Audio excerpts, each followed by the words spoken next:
Hello everyone, Scott Banks here on Scott Banks TV for Real Estate Insider, hashtag Ask Scotty Banks. I thought I'd share with you this morning, or today, how to bid at auction. You know, how to be successful, how to increase your chances of being successful at auction. I'm going to give you 3 tips. So in my career, I've probably conducted well over 1,000 auctions. I did my first auction back in 1987. It was a block of land in Wantirna South, and it didn't sell.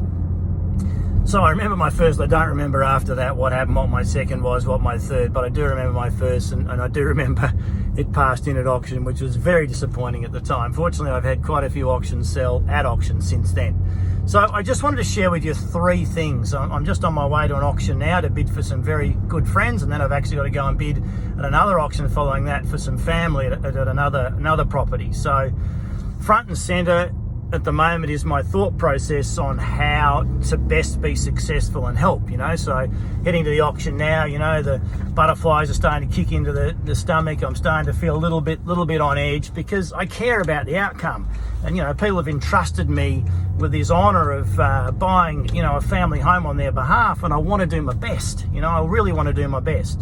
So first thing is get to the auction early, talk to the auctioneer, have a chat with the auctioneer, see if you can get any last minute intel. You should have already spoken to the auctioneer maybe the Thursday or Friday before auction just to see how things have been tracking. You know, and he or she might share with you just how he feels the campaign or how the auction's going to go on the day. The second thing is I like to stand front and centre. So I like to be in the centre of the crowd opposite the auctioneer. I like to be there because I can see the auctioneer and I can also see who else is bidding on either side, and, you know, pick up any non-verbal signs, you know, read the other bidders, how are they, you know, if you've got a buyer's advocate acting for another person, obviously it's different, they're not as emotional. But if you do have you know, a buyer who's buying for themselves, you know, they might sort of emit some non-verbal cues about how they're going, you know, what they're seeing. I mean, obviously when you're bidding for someone, you have a limit, so you can only bid to that limit.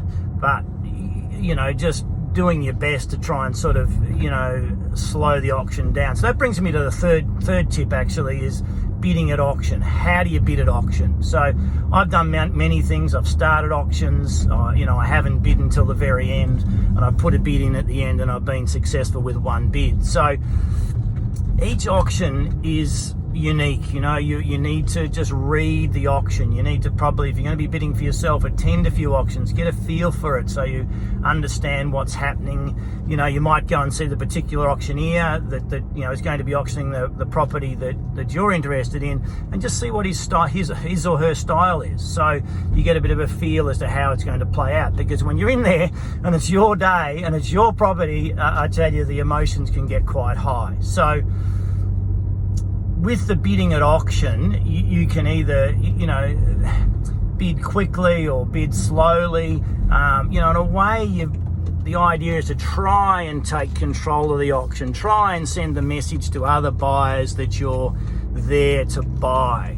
So, you know, it doesn't matter, you can keep bidding, but we're going to buy this. And, you know, I have done that sometimes and been successful. So generally though, my strategy, my overarching covenant for bidding at auctions is to try and slow the auction down. You don't want the auction to fire. And obviously there's lots of other bidders, there's not much you can do, but if it does get to the pointy end, maybe you can use a strategy of just trying to bid a little bit slowly and try and take some heat out of the auction. But having said that, sometimes a better strategy is to go bang, bang, bang, bang, bang at the end to try and, you know, people don't have time to sort of think about what's happening, and they might just stop bidding because they've, you know, reached the limit. So it's very difficult, I guess, after, you know, with years and years of experience, you really just to a certain extent make it up as you go along. You know, you get the sense of the auction, and you implement a fast bidding strategy, a slow bidding strategy. But as I just said, my preference is always to try and slow the auction down, because